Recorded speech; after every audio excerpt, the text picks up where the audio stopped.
Bibi, Iya. masih sama ngomongin soal mitos. Tapi kali ini mitos yang bakal gue bawain ceritanya sifatnya tuh lebih khusus atau ya emang adanya di tempat itu doang. Mitos tentang tugu atau monumen yang letaknya tuh di satu SMP di salah satu kota di Jawa Tengah. Cerita ini gue dapet dari namanya Sakti, yang kebetulan dulu tuh sempat sekolah di sana. Sebenarnya ada nama monumennya, tapi Sakti tuh nggak mau nyebutin. Yang pasti, secara bentuk monumen itu tuh kayak bambu runcing yang berdiri sebelahan gitu, dan ukurannya tuh yang satu lebih rendah dari yang satunya lagi. Monumen ini tuh dibangun buat ngenang 3 siswa yang gugur pas ngebela gurunya dari kejaran sekelompok tentara Jepang waktu itu. Oh shit. Oke. Dari pertama kali sekolah di situ, Sakti ini udah denger banyak banget lah cerita urban legend di sekolahnya. Apalagi bangunannya tuh emang beneran peninggalan Belanda. Salah satu urban legendnya tuh ya tentang mitos yang gak boleh sembarangan atau sompral di area monumen itu.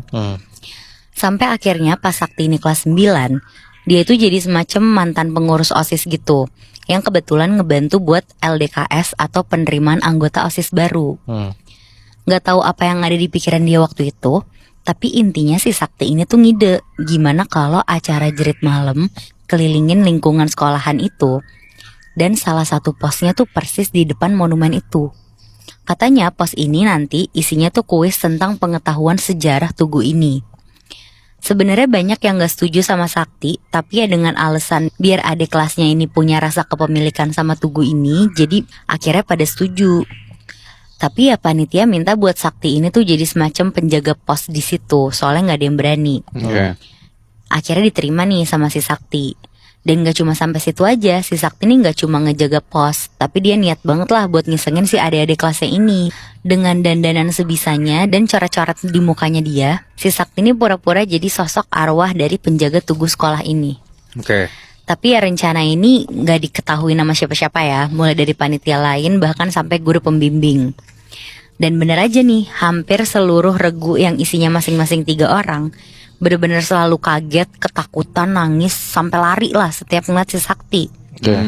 Dan bukannya si Sakti ini ngerasa bersalah, di situ dia tuh ngerasa lucu banget. Dia ketawa-tawa kenceng. Sampai akhirnya pas udah masuk waktunya istirahat dan tidur, di situ Sakti ini baru bebersih nih di kamar mandi deket tugu sekolahnya. Pas Sakti cuci muka di depan cermin kamar mandi, dia nih ngedengar ada suara kayak ada cowok ngobrol gitu. Suaranya kenceng, tapi gak ada siapa-siapa nih di sekitar dia. Terus tiba-tiba ada kayak 3 cowok yang nyelonong jalan gitu aja di belakang Sakti ke arah ujung kamar mandi dalam. Secara postur badan tuh lebih tinggi dari Sakti. Terus vibesnya tuh kelihatan kayak lebih tua gitu. Sosok ini jalan sambil kelihatan fokus ngobrol serius gitu. Dan di situ Sakti tuh mikir, oh berarti suara barusan dari 3 orang ini. Tapi kok orangnya asing. Dan yang lebih anehnya lagi, masa secara posisi kan sekarang makin dekat sama Sakti, tapi suara obrolannya tuh malah kayak jadi makin pelan gitu. Jadi pas tadi belum masuk ke area kamar mandi tuh suaranya kedengeran kenceng, tapi makin masuk dan ngedeket suaranya makin kecil terus hilang. Oke. Di situ Sakti tuh agak teriak kenceng gitu kayak nyindir, bilang, "Permisi, Dek." Tapi nggak disautin sama sekali. Di situ si Sakti mulai sebel. Dia langsung buru-buru jalan ke arah 3 orang tadi, ke arah ujung kamar mandi. Dan pas sampai di sana, gak ada siapa-siapa, Muibi. Wow. Bahkan setiap pintu toilet yang dia coba buka, bener-bener semuanya kosong. Anjing. Gak tahu banget tuh dia, sosok tadi tuh pergi kemana. Di situ Sakti masih sosok berani tuh. Dan sebelum cabut dari kamar mandi, dia malah sompral nantangin sosok itu. Pas baru jalan ke arah ruang OSIS dan ngelewatin tugu, Sakti kaget soalnya di situ dia ngeliat udah ada 3 orang cowok lagi duduk ngadep ke arah tugu. Kelihatan kayak lagi nulis gitu, mirip sama peserta jerit malam sebelum-sebelumnya. Padahal pas ngeliat jam tuh udah mau jam 12 malam. Harusnya kan udah gak ada lagi tuh yang giliran keliling. Akhirnya sama Sakti disamperin nih. Di sini si Sakti kayak tegas gitu, ala-ala senior, dan Sakti di sini nyindir lagi. Di situ Sakti tuh bilang, yang lain udah selesai kok, kalian masih di pos ini. Lama banget, kalian pasti gak tahu kan jawaban pertanyaan pos ini. Tiba-tiba ketiga orang ini bersamaan ngangguk sambil masih nunduk. Terus pada bilang, tahu. Dengar gitu sama si Sakti langsung makin ditantang kan. Mereka disuruh ngejelasin. Dan pelan-pelan mereka bertiga nih berdiri tapi masih ngebelakangin Sakti gitu. Terus ngomong persis dan bareng. Apa yang diomongin sama kecepatan omongannya tuh kayak semuanya bareng banget. Dan yang lebih anehnya lagi, mereka ini bisa cerita beneran detail tentang sejarah Tugu ini, sekaligus kejadian yang terjadi ke murid yang jadi korbannya dulu. Mulai dari dikejar Jepang, ditembak di titik mana, jam berapa, dan masih banyak lagi detail-detail cerita yang mereka tahu. Jujur si Sakti ini bahkan ada yang dia nggak tahu tuh cerita dari yang diomongin sama 3 orang ini. Kalau dari ceritanya ini tuh si Sakti ya udah nggak bisa nyalahin lagi lah si adik kelasnya ini. Jadi abis itu si Sakti nyari kesalahan lain. Salah satunya dia bilang kalau 3 orang peserta ini tuh nggak sopan karena ngomongnya tuh belakangin dia. Pas dikasih tahu gitu, bukannya balik badan, tapi 3 sosok ini cuma nengokin kepalanya ke arah Sakti. Tapi nengoknya tuh full, bener-bener full. Jadi kayak muter gitu aja padahal badannya tuh masih ngadep depan. Dan gak cuma sekali, jadi ada beberapa kali sosok ini tuh muterin kepalanya gitu. Di situ si Sakti agak kaget, dia langsung jatuh ke belakang. Terus pas momen jatuh itu tuh gantian, dia kayak seolah-olah diisengin balik sama 3 sosok ini. Terus 3 sosok ini tuh ketawa-tawa. Terus gak lama dari situ, si ketiga sosok ini tuh lari ninggalin Sakti sambil teriak-teriak kencang bilang, "Lari, lari!" Sakti takut banget tuh ngeliat kejadian barusan, tapi dia tambah takut lagi sama suara teriakan ini. Takut karena saking kencengnya bisa kedengeran sampai ruang tunggu. Terus Sakti ketangkep basah lah jadi oknum yang ngisengin jerit malam tadi. Sakti buru-buru lari buat ngejar sosok-sosok tadi. Dan pas dia coba buat lari ngikutin, tiba-tiba kedengeran jelas dari belakang Sakti ada suara langkah lari juga. Tapi suara langkahnya tuh beneran kayak suara sepatu boots yang ada besinya gitu. Dan pas Sakti nengok ke belakang, tiba-tiba di belakangnya ini tuh udah banyak sosok tinggi, putih pucat, gak ada mukanya, tapi full pakai pakaian perlengkapan perang gitu, Moibi. Kayak tentara Jepang zaman dulu.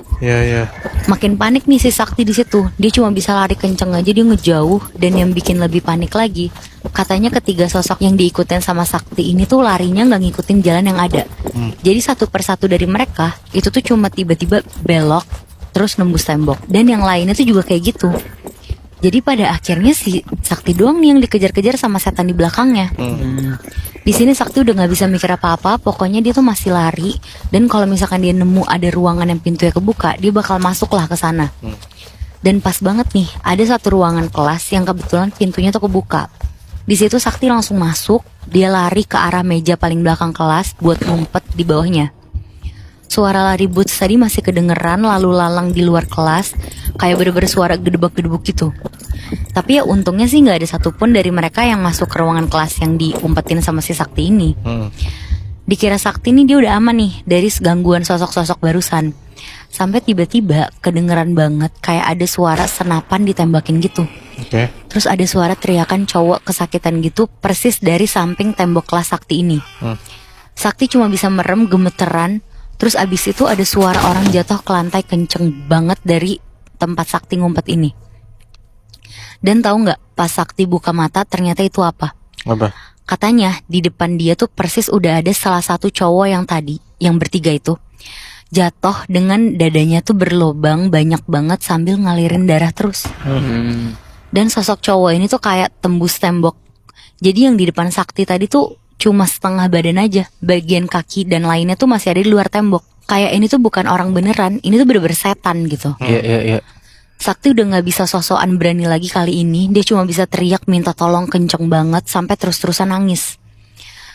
Sampai akhirnya setelah beberapa saat dia teriak-teriak, ada yang beneran ngejemput dia. Itu tuh ya si guru pembimbing OSISnya yang kebetulan emang lagi patroli. Soalnya katanya pas ngitung jumlah peserta acara kurang 1. Tapi ya untungnya si guru pembimbing OSISnya ini tuh baik. Malam itu dia nemenin Sakti dan sengaja gak disuruh tidur bareng sama panitia lain biar gak ada yang tahu juga sama ceritanya Sakti ini. Dan di situ Sakti cuma diingetin lagi kalau jangan sampai ide-ide isengnya dia nih dilakuin lagi ke depannya. Soalnya katanya guru pembimbing ini, sosok-sosok di sekolahnya mereka nih udah mulai tahu keberadaan Sakti gara-gara kejadian malam ini.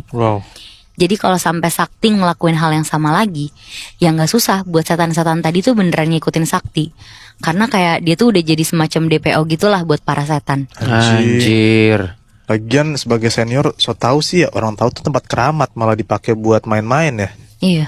Gue emang gak pernah setuju sama yang namanya jurit malam gitu-gitu sih. Kayak anjing gak penting banget.